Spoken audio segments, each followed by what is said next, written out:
శ్రీమద్ భగవద్గీత అర్జున విషాద యోగం 1వ శ్లోకం. ధర్మక్షేత్రే కురుక్షేత్రే సమవేత యుత్సవః మమకః పాండవైస్సవ కిమకుర్వత్వ సంజయ్. ఈ శ్లోకం అర్థం: ధృతరాష్ట్రుడు ఇలా అన్నాడు: ఓ సంజయ్, పుణ్యభూమి అయిన కురుక్షేత్రంలో యుద్ధానికి సమావేశమై నా కొడుకులు పాండవ కుమారులు ఏం చేస్తున్నారు?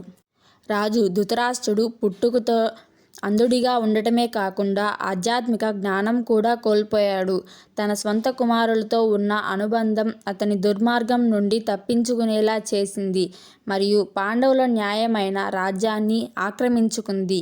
పాండుకుమారులైన తన మేనల్లులకు జరిగిన అన్యాయాన్ని ఆయన ఆవేదన వ్యక్తం చేశారు. అతని అపరాధ భావం అతనికి యుద్ధం యొక్క ఫలితం గురించి ఆందోళన కలిగించింది మరియు యుద్ధం ప్రారంభం కానున్న కురుక్షేత్ర యుద్ధభూమిలో జరిగిన సంఘటనలు